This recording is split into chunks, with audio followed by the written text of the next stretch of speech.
200 meters to the embassy. Behind me, a voice calls my name. If I turn around, it's over. I was born into privilege in the Arcadia People's Union. My uncle was the second most powerful man in the regime. I grew up in luxury private schools, black sedans, a passport that crossed borders freely. I believed it was all normal, all deserved. At 16, my uncle told me, "Rinwu, you're going to study in Parian. You'll become a model citizen who demonstrates our system's superiority." I nodded without question. Doubt was something I'd never learned. Parian was different, too different. People walked freely in the streets. Bookstores sold forbidden titles. At first, I was confused. Was this chaos what they called freedom? It happened in the university library. A book fell into my hands, testimonies about the Arcadia People's Union. I tried to close it. I'd been taught it was propaganda. But my hands trembled. I turned the pages. Survivor accounts from labor camps. Witness reports of public executions. Stories of defectors. The world I knew began to crack. "Rinwu, are you okay?" my professor asked. He was from Eastern Europe. Someone who had once lived behind the Iron Curtain. "Professor, how did you cope when you realized everything was a lie?" He paused. Slowly. "Then I chose to stand on the side of truth." Night after night, I searched the uncensored internet. News reports, defector testimonies, satellite images. The abundance I'd enjoyed was built on someone else's starvation. My privileges existed on the silence of millions. One day, my phone rang. The embassy. "Comrade Rinwu, urgent news. Your uncle has been." The voice trembled. Something was wrong. "Executed. For treason." I nearly dropped the phone. "My uncle? The regime's number 2? Prepare to return immediately. Report to the embassy tomorrow morning." The line went dead. I knew, if I went back, I was finished. My uncle's nephew, the blade of guilt by association, was already at my throat. That night, I decided. Asylum. 5 a.m. I packed nothing. A suitcase would raise suspicion. I left as if going for my usual jog.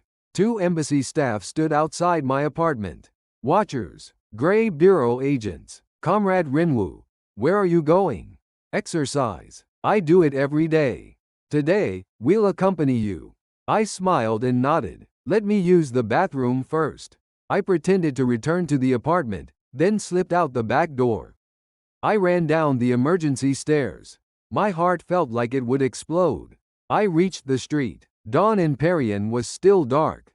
800 meters to the subway. Running would look suspicious. I walked, as naturally as possible. Behind me, shouting, "Rinwu, stop." I started running. Into alleys, through alleys.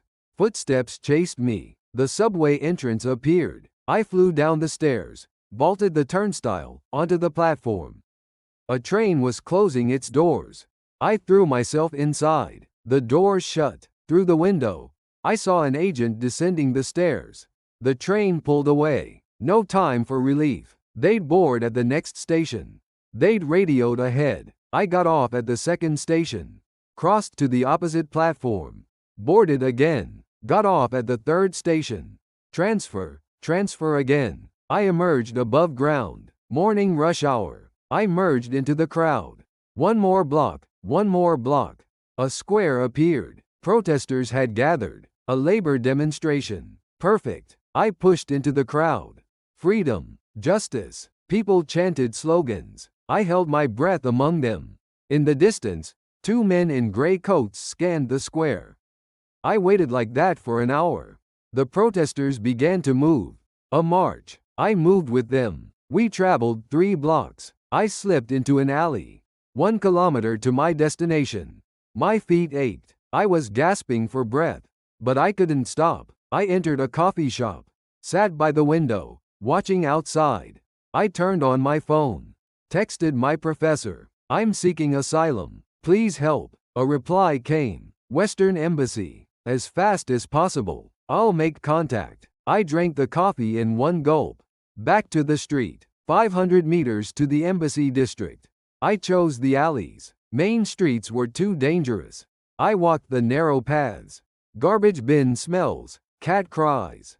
Footsteps echoed. Not just mine. I looked back. Gray coat. A watcher. Rinwoo. Stop now. Let's go together. I ran. To the end of the alley. Back to the main road. Cars honked. I ignored the crosswalk and ran. The embassy appeared. There, that building. A blue flag fluttered in the wind. 200 meters. My legs shook. My lungs felt torn. 150 meters. Footsteps behind me grew closer. Rinwoo. Stop. Final warning. 100 meters. People stared strangely. No time to care. 50 meters. The embassy gate was visible. A guard stood there. Asylum. Asylum request. I screamed. My voice cracked. The guard saw me. Raised his hand. 30 meters. A hand grazed my shoulder from behind. Got you. I twisted my body. My jacket tore. 20 meters. 2 embassy guards came toward the gate. 10 meters. Someone grabbed my wrist. Don't let go. The watcher's voice. I screamed. Asylum. Help me. The guard ran over. Let him go. This is our jurisdiction. The watcher pulled me back. I threw my body forward with all my strength. Fingers slipped from my wrist. The embassy threshold. My hand touched the marble steps. I'm in. I'm in. The guards surrounded me. The watchers stood outside the threshold, glaring.